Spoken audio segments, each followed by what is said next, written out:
عورتوں کو اپنے حق کو مانگنا پڑے گا، کیونکہ یہ اسلامی معاشرہ ہے ہی نہیں۔ پہلی بات تو یہ ہے، اگر یہ اسلامی معاشرہ ہوتا تو جس قدر ظلم اور زیادتی خواتین کے ساتھ اس معاشرے میں ہوتی ہے وہ کبھی نہ ہوتی۔ آپ یہ دیکھیں کہ آج بھی وہ دور ہے کہ جب بیٹی پیدا ہوتی ہے، ناراض نہ ہونا میری یہ بیٹیاں ساری جتنی بیٹھی ہوئی ہیں، لیکن میں بات سچ کر رہا ہوں، تو گھر میں ایک سوگوار کی سی ہلکی سی فضا ضرور بنتی ہے، اور جب ایک بیٹا پیدا ہوتا ہے تو اس کی خوشیاں منائی جاتی ہیں۔ زیادہ تر کی بات کر رہا ہوں، سارے ایسے نہیں ہیں۔ جو معاشرہ ابھی بھی اسلام کے پہلے کے معاشرے سے مطابقت رکھتا ہو، اس معاشرے میں جب خواتین کے ساتھ زیادتیاں ہوتی ہیں، یہ تو دیکھیں بچیوں کو، مجھے یاد ہے کہ ایک دور تھا بیٹیوں کو تعلیم دینے کی مخالفت پاکستان کے اندر کی جاتی تھی، اور آج آپ کو میں بتاؤں یہ تعلیم تھی جس نے مجھے اس مقام پہ لا کے کھڑا کیا کہ آج میں آپ کے سامنے یہاں ایک ڈاکٹر پہلے، منسٹر بعد میں، کیونکہ منسٹر ختم کر کے میں نے دوبارہ واپس اپنے اسی تنخواہ میں کام کرنا ہے، اس لیے میں نے اپنی عادتیں نہیں بدلی۔ میں نے ابھی بھی اپنی فقیری لائن، اپنے ڈاکٹروں سے دوستیاں اور وہی معاملات رکھے، کیونکہ میں واپس تو جانا ادھر ہی ہے جہاں سے میں نے اپنا سفر شروع کیا تھا۔ لیکن جو میں بتا رہا ہوں آپ کو بات، کہ یہ تعلیم بڑی زبردست چیز ہے، اور بڑے مشہور مفکر نے کہا تھا کہ مجھے ایک پڑھی لکھی عورت دے دو، میں پورا معاشرہ دے دوں گا۔ اور خدا کا شکر ہے کہ ہماری بچیاں پڑھ رہی ہیں، لیکن تھوڑی سی نا ان کو بھی ہمیں کچھ دینا ہے۔ مثلاً آپ دیکھیں کہ سیاسی جماعتوں میں ان خواتین کو نمائندگی دی جاتی ہے جو آلریڈی منہ میں مطلب ہے فیڈر لے کے پیدا ہوتی ہیں، اور جو بڑی بڑی ہوتی ہیں۔ تو جب تک آپ نے معاشرے کو اگر بدلنا ہے نا، وہ کبھی کسی نے شعر کہا تھا کہ بدلنا ہے تو میں بدلو، نظام میں کشی بدلو، وگرنہ ساغر و مینا بدل جانے سے کیا ہوگا۔ جب تک آپ کی پڑھی لکھی بچیاں اور مڈل کلاس سے بچیاں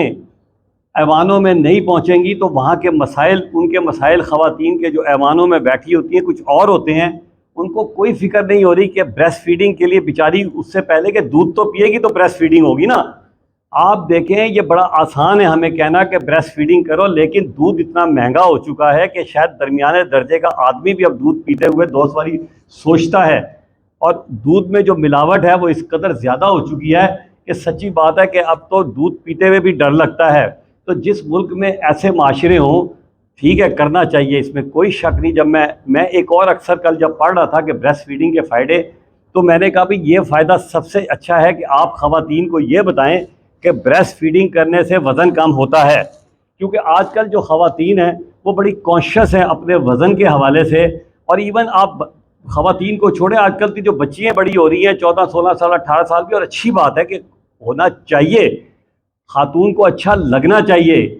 اور خاتون کو اچھا سمارٹ رہنا چاہیے، کوئی برائی نہیں ہے۔ کیونکہ بات یہ ہے کہ دیکھیں اگر آپ خود اچھی ہوں گی تو آپ کے میاں بھی جو ہے نا وہ آپ کی طرف اٹریکٹ ہوں گے۔ یہ بڑی امپورٹنٹ بات ہے، میری بہنیں ناراض نہ ہونا، میں غلط بات نہیں کرتا، اس لیے میں اپنی بچیوں کو بھی یہی کہتا ہوں۔ جب میری جو ماں تھی نا بڑی زبردست خاتون تھی، اس نے حکم دیا ہوا تھا ہماری بیویوں کو،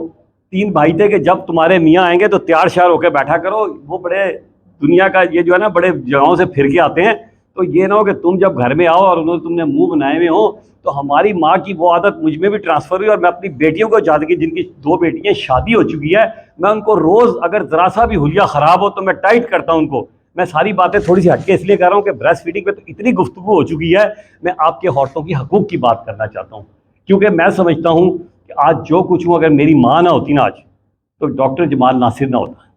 اور اس کے بعد اگر میری بیگم نہ ہوتی تب بھی آج میں یہاں نہ ہوتا۔ تو یہ عورت کا بڑا زبردست ہے، اپنے حقوق کی بات کرنی چاہیے۔ آپ ظلم دیکھیں کہ جائیداد کا ٹائم آتا ہے تب خواتین کے ساتھ زیادتی، جائیداد کا حصہ دینے کا بات آتا ہے جب خواتین کے ساتھ زیادتی، شادی کا موقع آتا ہے، یقین کیجئے کئی باری میں نے اپنے دامادوں کو اپنے بیٹے سے زیادہ فوقیت اس لیے دیتا ہوں کہ کیا وہ میری بیٹی اس قابل نہیں ہے؟ لوگ دیتے ہوئے ڈنڈی مارتے ہیں اپنی بیٹیوں کو،